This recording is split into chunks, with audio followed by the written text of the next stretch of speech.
Hoje iremos apresentar a dualidade entre a energia e a sustentabilidade, onde iremos abordar em como podemos utilizar da energia de forma sustentável, desde propostas para a geração de energia quanto até para o consumo.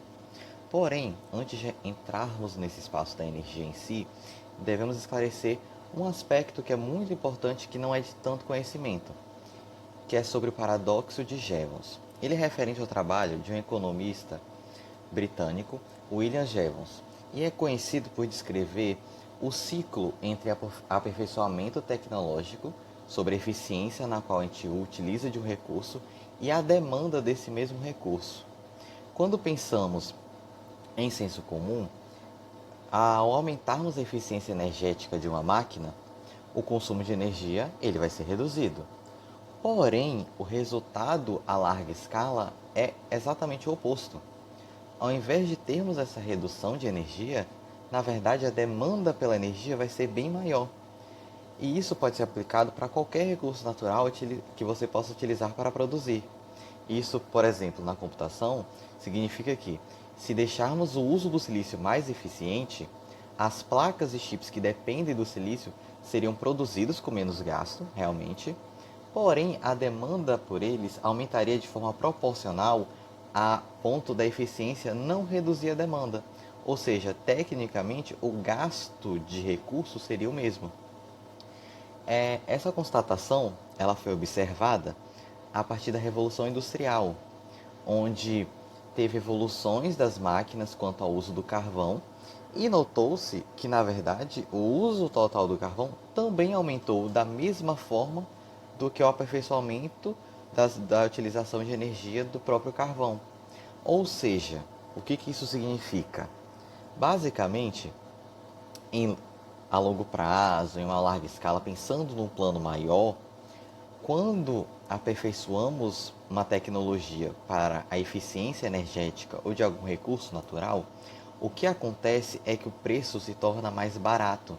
Se isso, se o produto final se torna mais barato, o que acontece? A oferta aumenta. Mais pessoas conseguem ter poder de compra para comprar aquele produto que talvez elas queriam.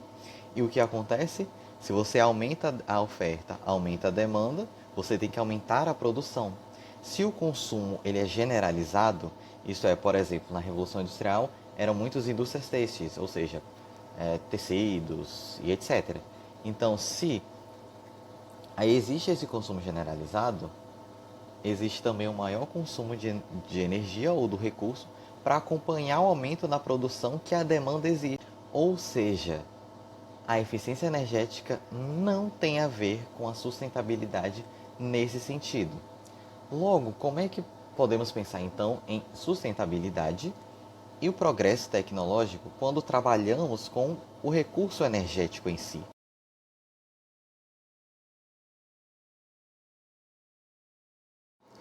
A primeira coisa a se pensar é a forma na qual se obtém a energia, sobretudo a elétrica.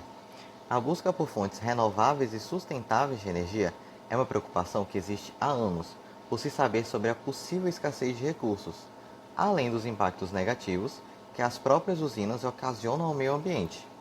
Aqui no Brasil, a principal fonte de energia é a hidrelétrica, que utiliza da força motriz das quedas d'água para movimentar grandes turbinas que realizam a conversão em eletricidade.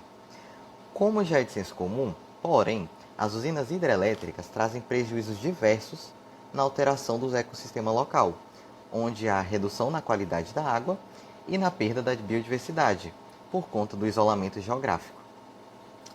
A segunda força de energia presente no Brasil é composta por usinas termoelétricas, que funcionam à base da queima de combustíveis fósseis, carvão, gás natural e entre outros. Consiste em uma construção mais prática e rápida, uma vez onde a construção é feita em localidades próximas aonde você quer entregar a energia. Porém, há a liberação de gases poluentes na atmosfera, o que aumenta a pegada de carbono, além de possuir um alto custo na hora de se produzir a energia. Então, como podemos pensar em fontes renováveis de energia? A primeira delas, vamos trabalhar com a mais perigosa. Como assim perigosa? É porque ela tem altos riscos de exposição à radiação. Ou seja, a energia nuclear, que utiliza da fissão nuclear de materiais radioativos, tem um alto rendimento, ela é uma fonte que não tem tanta poluição, porém, ela tem altos riscos com a radiação por ser uma energia, entre aspas, relativamente nova. Então vamos trabalhar com algo que seja mais palpável. Vamos pensar na energia eólica, com grandes turbinas movidas à força do vento. Consiste numa fonte renovável, porém, ainda assim tem atrelada consigo diversas implicações quanto ao custo alto, à fiscalização e alguns impactos que elas podem causar, onde elas podem afetar a migração de aves e causar interferência na frequência de alguns locais próximos. Outro tipo de energia renovável que é mais voltada ao público em geral é a energia solar, sendo implementada em diversas indústrias, fábricas, empresas e até mesmo em residências para a redução do consumo de energia elétrica por conta da hidrelétrica. A energia solar, ela é renovável e não poluente, porém existem algumas considerações. O seu custo é alto e existe o problema da produção dos painéis solares, pois a produção utiliza recursos naturais e muito provavelmente existe uma pegada de carbono para cada painel solar gerado. E além disso, a sua produção em si, ela é até voltada em diversos fatores geográficos que precisam ser analisados antes da sua instalação. Dessa forma, não é fácil gerar energia elétrica de forma sustentável e eficiente, escolhendo apenas uma fonte abordada. Dessa forma, mesmo que a hidrelétrica seja a principal opção em diversos países, eles visam tirar esse monopólio da hidrelétrica. Eles querem diversificar o polo energético para reduzir os impactos ambientais, porém continuar com a eficiência e o custo mais baixo. Agora que já abordamos a relação entre a geração de energia elétrica e a sustentabilidade, vamos pular para o próximo passo, ou seja, pensar em como a energia ela é transportada, ou seja, transmitida até o consumidor, que podem ser empresas, indústrias ou até mesmo residências. Pulando as etapas de transformação e conversão de energia em eletricidade, vamos focar apenas nas linhas de transmissão, ou seja, pensar brutamente em como a energia ela é transportada. Quando falamos sobre rede de transmissão, a primeira coisa que vem à nossa mente é aquela imagem de várias torres altas conectadas por vários cabos condutores que geralmente são vistos em ambientes naturais. A lógica então é perguntar como é que essas construções podem trazer prejuízos para o meio ambiente. Pensando nisso, separa-se os impactos em 3 meios diferentes: o meio biótico, o meio socioeconômico e o meio físico. No meio biótico, a primeira preocupação que deve se pensar é na vegetação. A fragmentação de áreas de vegetação, a supressão e a alteração na composição de biomassa favorecem o desequilíbrio do solo e também a perda na qualidade da água dos lençóis freáticos. Além disso, muitos proprietários que têm terras nas regiões da faixa de construção, no traçado da linha de transmissão, utilizam da construção em si para provocar desmatamento generalizado, tanto para a pecuária quanto para a agricultura. Além disso, pensando na fauna, o fluxo das máquinas responsáveis pela construção, inclusive o ruído gerado, podem perturbar o eixo natural da fauna local. E, além disso, gerar oportunidades para explorar a caça proibida. Há também a chance de acidentes com aves pela migração e também com as torres. Só que as torres, o mais incrível é que geralmente ocorre eletrocução com a fauna terrestre e não com a fauna de aves. Por quê? Porque o campo elétrico das linhas de transmissão são tão fortes que induzem corrente elétrica na cerca de arame. E muitas vezes os animais eles fuçam a cerca de arame e acabam morrendo por conta da eletrocução. Além disso, uma consequência não muito conhecida e que tem um nome bastante curioso é o efeito corona. Não tem a ver com o coronavírus, mas sim com o efeito corona da energia elétrica. Quando o campo elétrico intenso entra em contato com partículas de ar ou umidade, ele ioniza fortemente as partículas e emitem luz, como essa luz roxa que podemos ver na imagem. Porém, ela é muito perigosa, pois ela pode causar perda na capacidade energética da própria linha de transmissão, podem gerar ruído de radiofrequência que interfere nos meios de comunicação E também é prejudicial à saúde humana, porque essa cor roxa é a cor roxa do ozônio, ou seja, ela produz ozônio de forma indesejada. Isso acontece geralmente em linhas de transmissão que são expostas a várias mudanças climáticas com flutuação de umidade. No meio socioeconômico, a possibilidade de empreendimento e geração de empregos acarreta numa melhoria de qualidade de vida. Há uma certa expectativa quanto ao estímulo da circulação econômica, devido a uma construção de grande porte, assim como na oferta e na demanda, além da melhoria na logística local, uma vez que há a abertura de passagens antes desconhecidas ou difíceis de serem trespassadas. Além disso, uma construção de grande porte acarreta consigo a pressão sobre fortalecer âmbitos precários em regiões próximas, uma vez que você precisa de habitação, de condições de saúde e alimentação favoráveis para a construção. Porém, em regiões pouco desenvolvidas, ainda há a utilização de queimada para abrir local e preparar o campo de implantação, interferindo na paisagem local. Ou seja, uma consequência socioeconômica interfere também no meio biótico. Pode acontecer uma situação na qual o traçado de uma linha de transmissão ele sobrepasse uma área arqueológica, uma vez que esses locais de construção são escolhidos em matas fechadas e espaços desabitados. Esses patrimônios arqueológicos, patrimônios históricos com vários registros antropológicos de evolução mesmo, geralmente de origem indígena, podem sofrer danos irreversíveis quando pensamos em uma construção por cima delas. Logo, a primeira preocupação a se fazer, ou toda a trajetória da linha de transmissão, é primeiro olhar o seu terreno. Enquanto no meio físico, temos a degradação do solo e da água potável, quanto ao processo erosivo, que ele pode ser tanto iniciado quando começam as construções, por conta do maquinário, quanto ampliado, e podendo também induzir outros problemas ambientais, num efeito em dominó, como a alteração da infiltração e drenagem natural daquele ambiente. Porém, pensando nisso, já que tem tantos impactos negativos ao meio ambiente, como é que pensamos em evitar ou reduzir esses prejuízos e por que ainda assim é tão importante a expansão de linhas de transmissão no mundo atual? Por que a eletricidade dessa forma é tão importante de ser pensada quando pensamos em sustentabilidade ainda assim? Quanto à primeira pergunta, há todo um conjunto de regras, leis e fiscalizações existentes, principalmente no Brasil, que conduzem e minimizam qualquer impacto ambiental, mesmo que saibamos que não é a realidade. Na teoria, isso até se aplica, porém na prática não é tão verdade assim, mas isso mais por problemas políticos do que ambientais em si.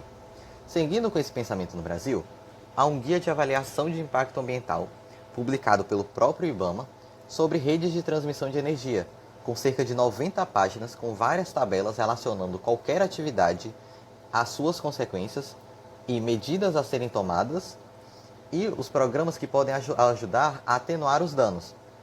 As atividades relacionadas, elas variam desde o planejamento até a manutenção posterior de cada instalação necessária para a obra. Para demonstrar, retirei algumas relações sobre alguns impactos que podemos analisar as medidas a serem tomadas. Aqui temos os principais impactos com a fauna local, a incidência de acidentes, sendo pelo movimento de máquinas ou por eletrocução, e com a vegetação, por meio da erosão induzida pelas faixas de terra que são usadas para serem instaladas as torres. Para cada dano ambiental, há também diversas medidas de atenuação que podem ser realizadas. Está vendo aqui, por exemplo, no primeiro problema já temos 3 medidas a serem tomadas. Ou seja, a cada atividade, a cada aspecto que aquela atividade produz, existe um impacto ambiental que já é previsto e já existem medidas a serem atenuadas. Essas medidas também se aplicam ao meio socioeconômico. A etapa de construção pode ser bem custosa para moradores próximos das regiões, seja pela geração de resíduos ou ruídos causados pelas máquinas. E por isso também será levado em consideração para a avaliação, além, de, claro, de qualquer possível impacto em áreas de patrimônio com registros históricos. Qualquer incômodo que possa ser previsto deve ser monitorado e evitado, ainda mais no meio socioeconômico, uma vez que as linhas de transmissão existem para a melhoria da qualidade de vida das regiões. Uma curiosidade muito interessante é que há preocupação também para o comércio local. A construção das linhas de transmissão também se preocupam em movimentar a economia local, onde elas priorizam a compra e venda entre a própria região. Agora, para elucidar o porquê do sistema de transmissão de energia ser tão importante em regiões afastadas, vamos usar o exemplo da construção da linha de transmissão, que leva a energia da usina de Tucuruí até as capitais Manaus e Macapá. Tal exemplo é importante para se analisar, pois possui uma área de floresta natural de preservação, a ausência de infraestrutura local e uma vasta área de hidrografia, como vemos na imagem. Além disso tudo, também é próxima de comunidades de conservação devido a terras indígenas. Dessa forma, a soma de fatores implica que existem diversas variáveis que devem ser estudadas para evitar ao máximo qualquer distúrbio social ou ambiental. A primeira análise a ser realizada é com base na dimensão ambiental do projeto, na qual há a possibilidade de ser uma construção sustentável de acordo com índices já estabelecidos. Porém, mesmo que esses índices mostrem uma característica favorável para a construção, ainda assim há um certo cuidado com a supressão da vegetação, uma vez que o bioma local é a floresta amazônica. Aqui temos uma tabela que mostra diversos critérios para a dimensão ambiental que devem ser analisadas. Os índices são indicados pelo próprio governo, com a ajuda do IBAMA, onde há a extensão do corredor, ou seja, da faixa da linha de transmissão, a presença ou proximidade de unidades de conservação no corredor da linha de transmissão, a presença de áreas de formações florestais e entre outros. Realizando uma média aritmética sobre todos os índices, revela um valor de 0,62. Isso, em um índice de sustentabilidade, é um valor tecnicamente alto. Além disso, a segunda análise é com base na dimensão socioeconômica, no qual determina uma expectativa de melhoria na infraestrutura regional e também na geração de empregos, uma vez que a eletricidade chega nas comunidades. Dessa forma, a preocupação resultante é basicamente nas terras indígenas e unidades de conservação, onde temos muita preocupação em fazer o trajeto sem desgastar qualquer terreno que possua dentro de si um registro histórico muito importante. Aqui temos os critérios para a dimensão socioeconômica, como a presença de áreas de agropecuária, a proximidade de terras indígenas, assentamentos do INCRA, que é Instituto Nacional de Colonização e Reforma Agrária, a presença de áreas urbanas na região, os empregos que são gerados com isso. Realizando a média aritmética simples, temos um índice de 0,69. Esses índices todos são dados pelo próprio governo, foram retirados para uma certa pesquisa. O 0,69 significa um índice alto de sustentabilidade. Dessa forma, tanto na dimensão ambiental quanto na socioeconômica, vemos que temos uma evolução na sustentabilidade com a linha de transmissão. Dessa forma, a progressão tecnológica está no caminho próximo com a atenuação dos diversos impactos ambientais que já foram expostos. Mas o motivo principal a ser analisado sobre a sustentabilidade com as linhas de transmissão é sobre a troca de fontes de energia utilizadas no processo. O suprimento de eletricidade de grande parte da região norte, ainda mais elevado em regiões afastadas da região norte, é feito através de geração a combustíveis fósseis por usinas termoelétricas. Porém, como já foi dito, sabemos que, além de ser uma fonte de energia não renovável, provoca a liberação de gases muito poluentes na atmosfera e derramamento de óleo em rios, ou seja, é um risco ambiental. Porém, ela ainda é utilizada por conta da praticidade. Dessa forma, o uso de linhas de transmissão pode significar sim um passo para tornar regiões mais afastadas mais sustentáveis, com a utilização de usinas hidrelétricas, mesmo que, lembrando, as usinas hidrelétricas também trazem consigo muitos prejuízos ao meio ambiente. É questão de evolução.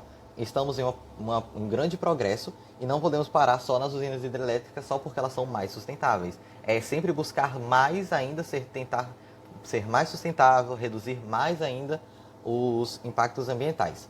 Só que, claro, nem tudo são flores.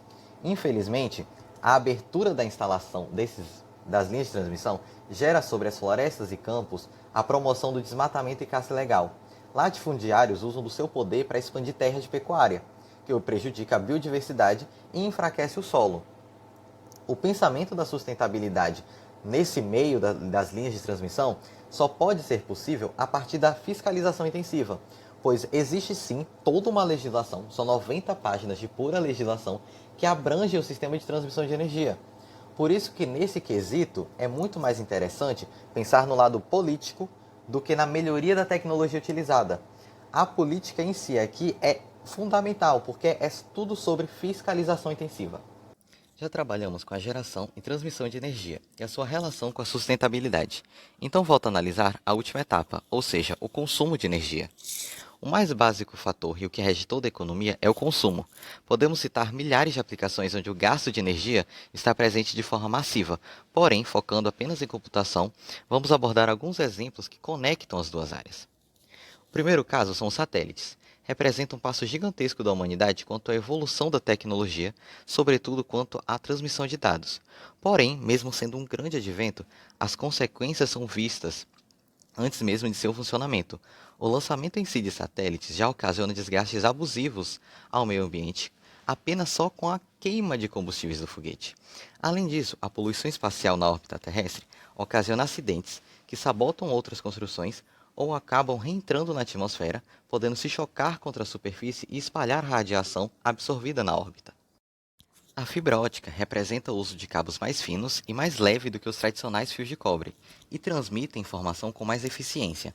Porém, como já foi dito, o aumento na eficiência resulta em aumento na demanda e na produção de seus elementos. Porém, como os elementos da fibra ótica são compostos por muitos derivados do petróleo, ou consomem grande quantidade de energia para serem moldados ou produzidos. Mesmo que haja processo de minimização de dados, que evolui constantemente, ainda há certos riscos quanto ao desmatamento e contaminação por resíduos na instalação do cabeamento, assim como no uso do cabo coaxial. Quanto aos sistemas de telecomunicação, o impacto predominante está no consumo da eletricidade para o funcionamento dos equipamentos, e tal fator só é ampliado com o uso de aparelhos de ar-condicionado que são necessários para a refrigeração. Além disso, as antenas de telefonia celular também consistem, ainda mais com a proposta e consolidação do 5G, numa grande necessidade por recurso energético.